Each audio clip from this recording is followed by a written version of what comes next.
Descansaram um pouquinho?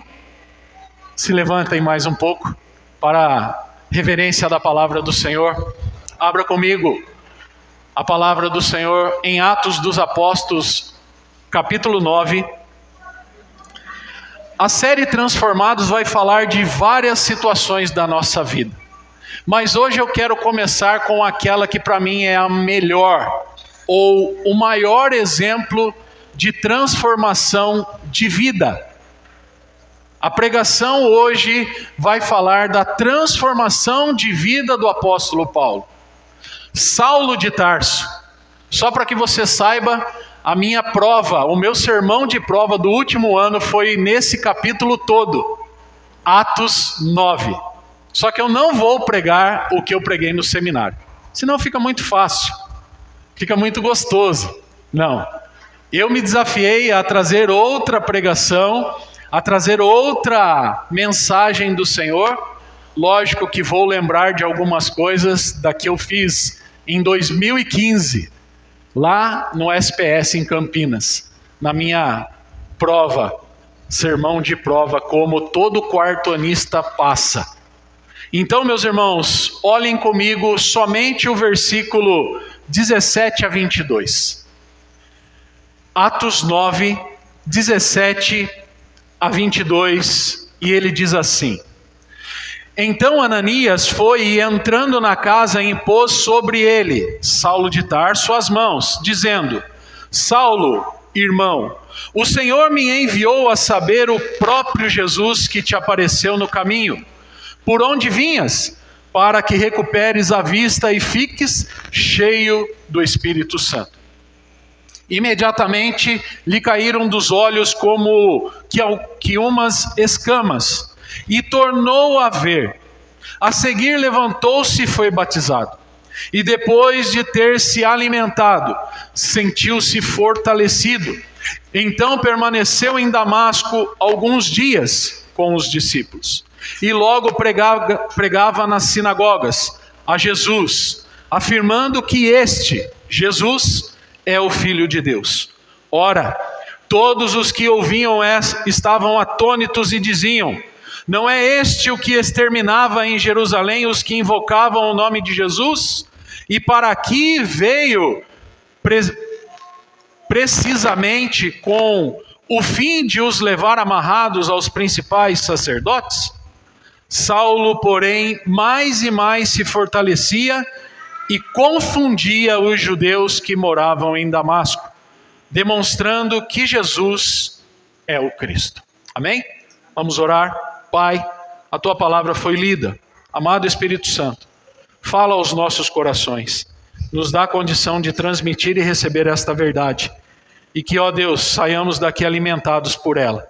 Porque é isso que nos move a sermos verdadeiros cristãos nesta terra corrompida. Oramos agradecidos em nome de Jesus. Amém. Você pode se assentar. Todos nós aqui conhecemos pessoas novas, pessoas de meia idade, pessoas velhas, com rugas, com marcas de expressão pela vida que levou, seja no batente da lavoura, seja num escritório com ar-condicionado. Conhecemos pessoas com barbas e sem barbas. Conhecemos pessoas com cabelo e sem cabelo. Felipe, estou indo na sua. Conhecemos pessoas com cabelos curtos e com cabelos longos. Várias e diversas pessoas no nosso caminho. Meus irmãos, Saulo de Tarso, ele foi criado com as Escrituras, ou melhor, com aquilo que nós chamamos do livro da lei, a Torá. Seus pais, seus familiares ensinavam Saulo desde pequeno. Porém, a vida passa e ela muda para algumas pessoas. E mudou para Saulo. E Saulo tem como referência no seu íntimo, como se fosse um animal selvagem, porque ele caçava literalmente os cristãos. Quando Saulo perseguia a igreja de Cristo, algo dentro dele movia o seu pior instinto. E eu posso até ousar em falar que ele adorava tanto sangue como os contos do Conde Drácula, por exemplo, que gostava de sangue humano. Só que eu quero que você pense sobre aquelas famílias e aquelas igrejas que hoje são perseguidas ainda no século 21, no Oriente Médio, no Afeganistão, na China, onde a palavra do Senhor não pode entrar. Muitas vezes olhamos para a vida das pessoas e parece que não há nada de novo. Parece que nós conhecemos a pessoa há muitos e muitos anos.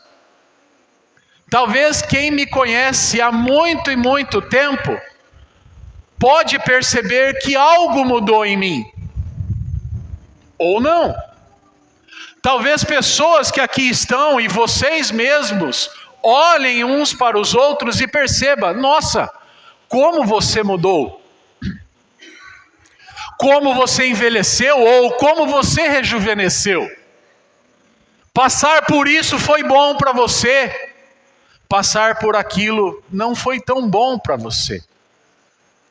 Meus irmãos, nós temos em nós mesmos, em nossos corpos, as marcas do dia a dia e da nossa vida. A questão hoje principal é transformados pela vida de Cristo. Saulo, quando está a caminho de Damasco, e lá no início do capítulo 9, eu peço que você permaneça com a sua Bíblia aberta, porque eu vou pensar alguns versículos, justamente porque ele é muito extenso, mas se faz necessário você saber os principais, para você não perder o fio da meada, como se diz.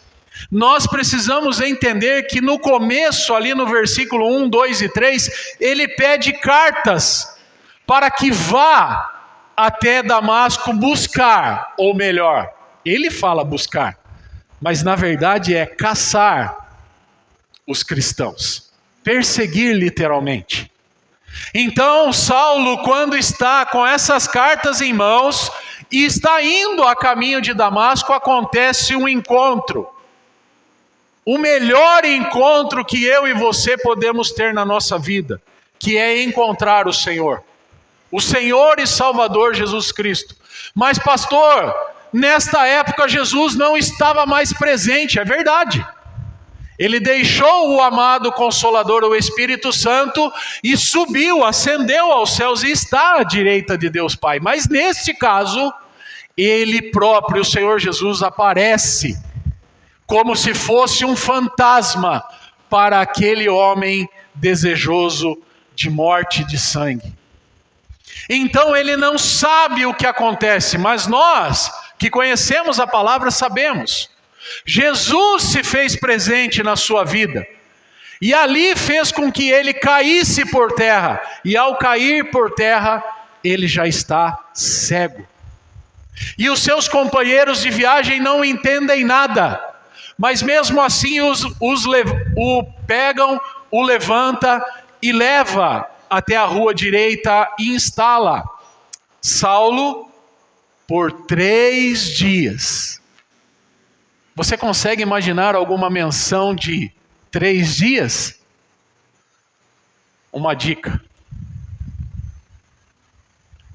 O Senhor morreu e ficou 3 dias para ressuscitar. Saulo fica 3 dias cego e ressuscita para uma nova vida, quando as escamas caem dos seus olhos.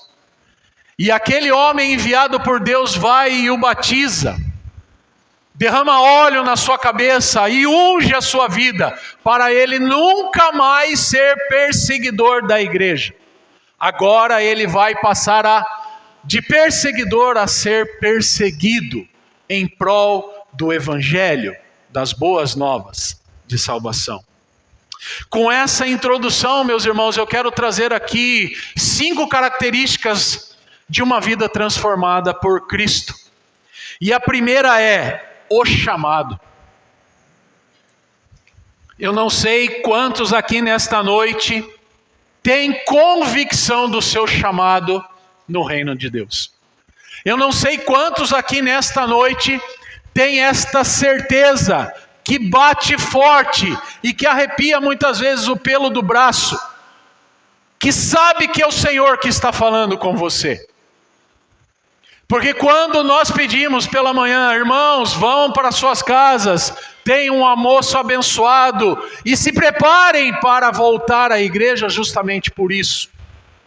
Para que o Espírito Santo possa, de uma forma sobrenatural, entrar e cravar na sua mente e no seu coração esta verdade. Saulo, então, ele é chamado. E do versículo 3 ao versículo 9, nós temos aqui como acontece o seu chamado. No versículo 3 há o contato.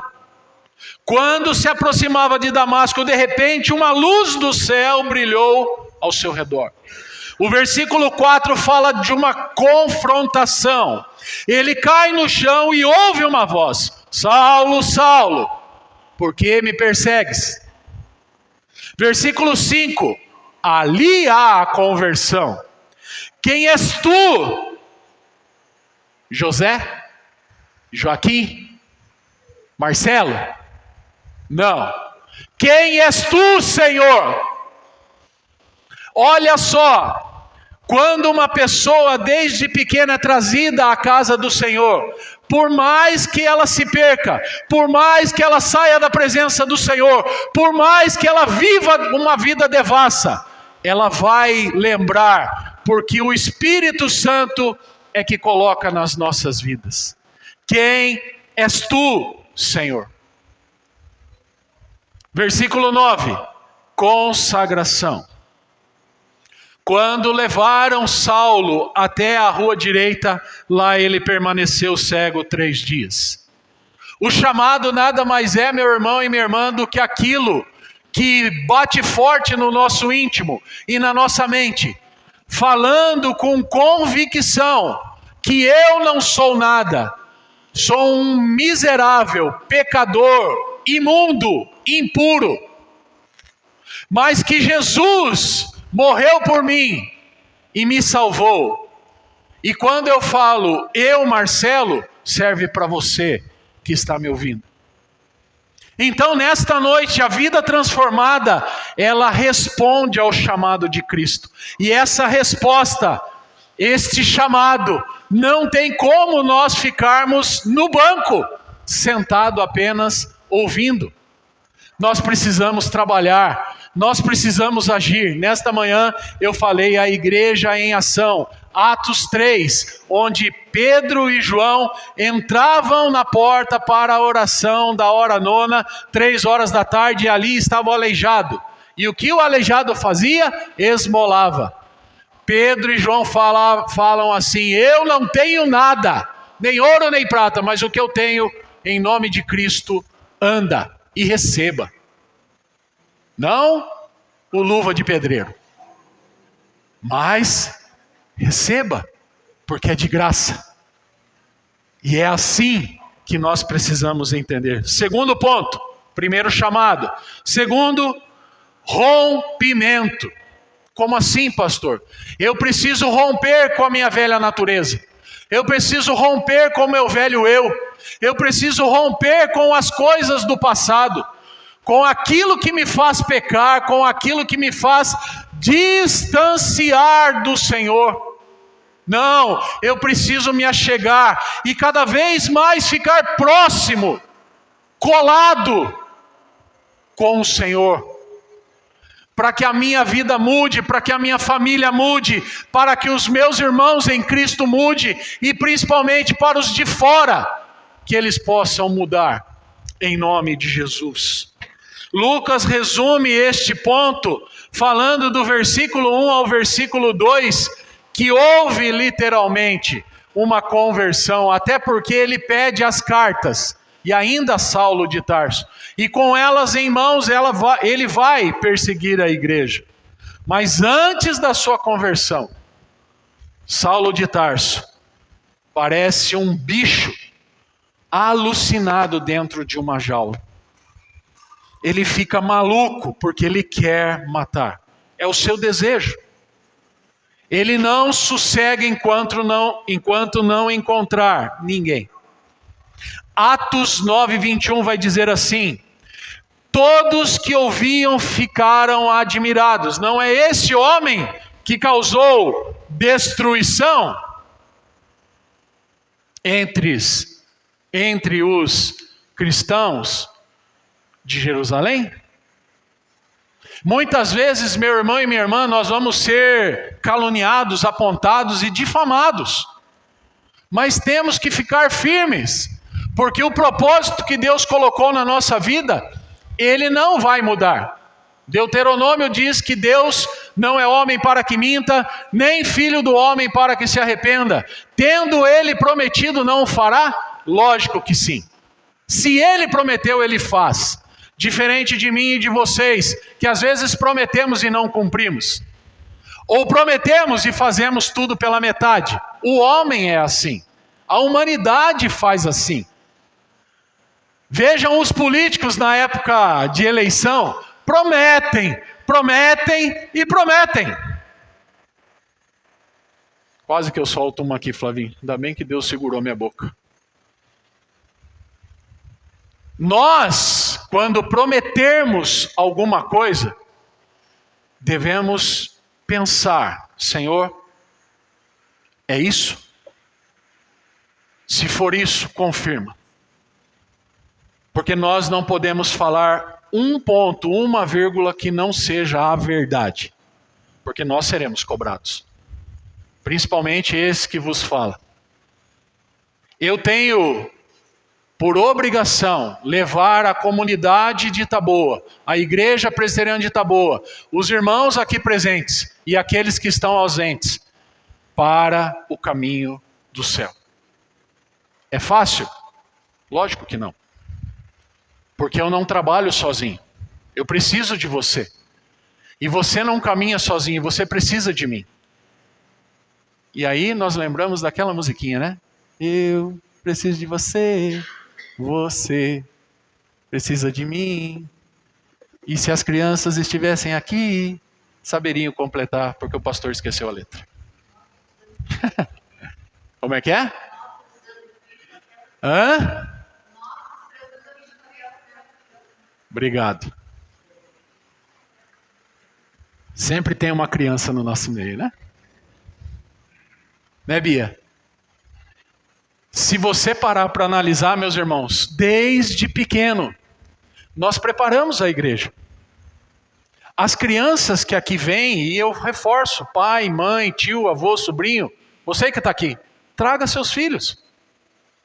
Traga. Porque não tem lugar melhor para estar senão na casa do Senhor. Como que você quer que seu filho pare quieto, se você não mostra o reino para ele? Por isso que criança não me incomoda. Me incomoda adulto. Criança não. Porque ela não tem culpa, porque os pais ou o responsável não traz ela para cá. E aí ela fica agitada. Não é o local de costume dela. Concordam comigo ou não? É assim. Eu não fico bravo com criança, gente. Não fico mesmo. Mas vou ficar bravo com o pai, com a mãe, com o tio, com o avô que não traz essa criança para a casa do Senhor. Aí eu vou ficar chateado. Bravo é um termo muito pesado, né? Mas chateado. Porque deveria estar aqui. Mas não é sobre isso que nós vamos falar hoje. Então, o primeiro é o chamado, o segundo é rompimento. Porque a vida transformada por Cristo rompe a velha natureza. Eu tenho que romper o meu eu interior todos os dias, meus irmãos. Você já conheceu um ex alguma coisa? Um ex viciado no álcool, um ex viciado nas drogas, um ex-viciado em qualquer outra coisa, converse com ele para você ver.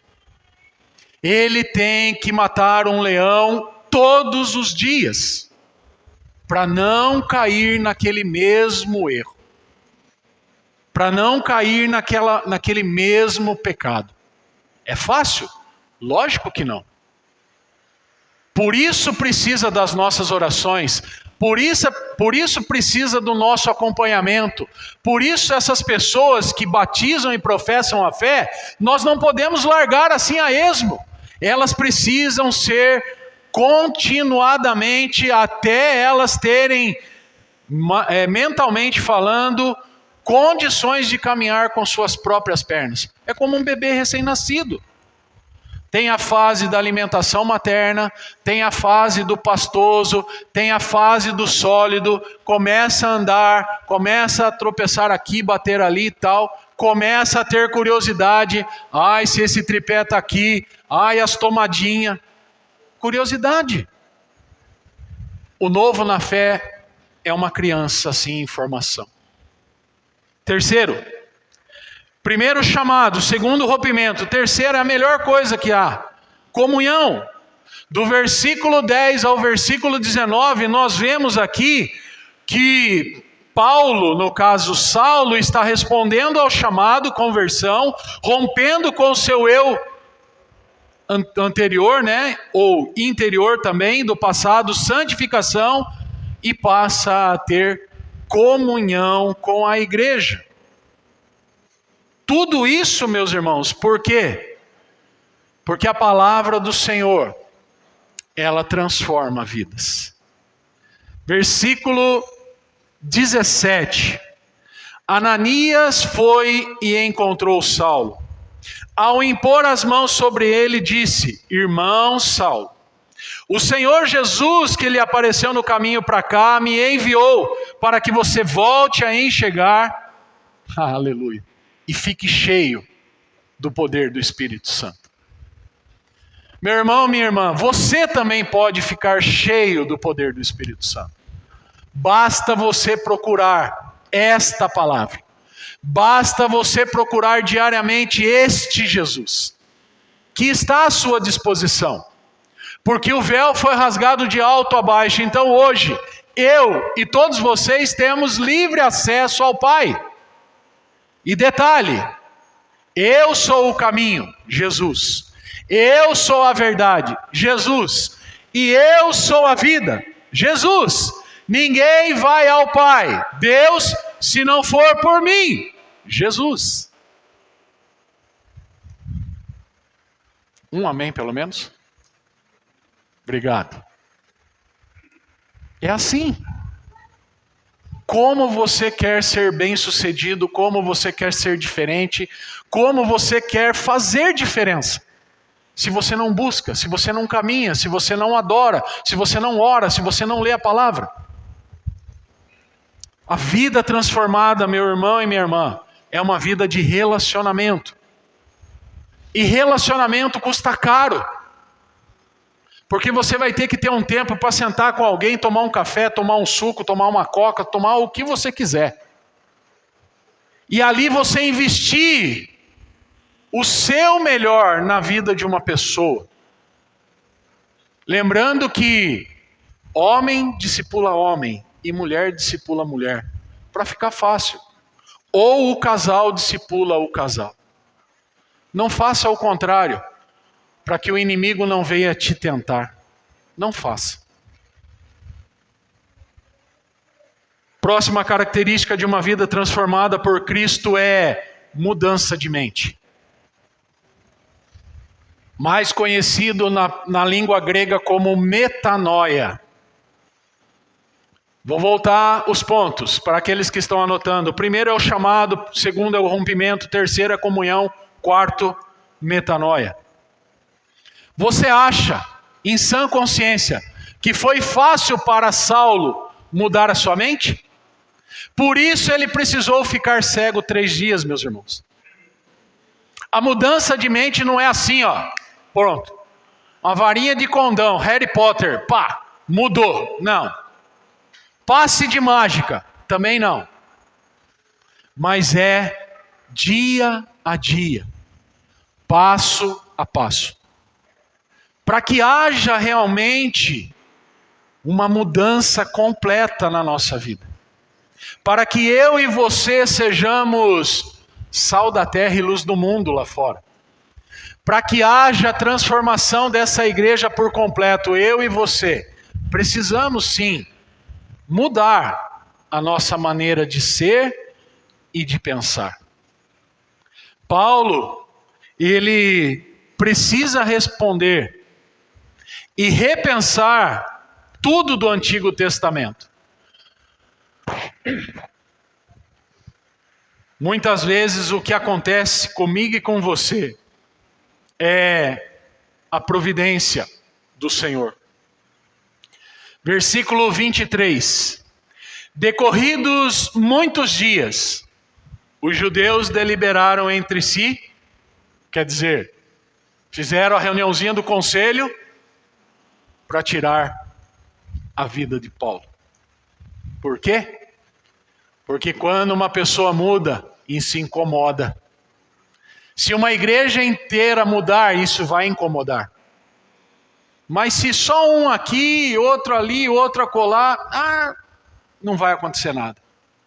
Mas quando o rebuliço começa a acontecer, quando o Senhor começa a trabalhar, quando o Senhor começa a operar, não tem quem segure. A igreja é abençoada. Sabe por que nós não vemos 3.000 conversões num culto? Até porque aqui não cabe 3.000 pessoas. Mas não estou falando aqui. Eu estou falando numa mega igreja, que tem de 5 a 10 mil membros, ou frequentes. Não se vê mais? Porque as pessoas, como nós vimos nesta manhã, elas estão buscando só o agito, e não estão buscando a ação. Marta e Maria, uma agitada e a outra quieta, só no momento certo para agir. Nós precisamos entender que Paulo está aqui passando por uma mudança. E essa mudança começa com o seu anonimato. Saulo de Tarso é aquela pessoa, é aquela figura que todo mundo conhece e ninguém quer encontrar. Mas a partir do momento da sua conversão, da sua mudança de vida, ele entra no anonimato, não para se esconder, pelo contrário, para fazer aquilo que ele foi chamado para fazer. Porque é Deus que nos chama. Além do seu anonimato, ele passa por aulas no deserto. Se você olhar a carta dele, Paulo, aos Gálatas, versículo 15 e 16, no capítulo 1, vai dizer assim: contudo, ainda antes de eu nascer, Deus me escolheu e me chamou por sua graça.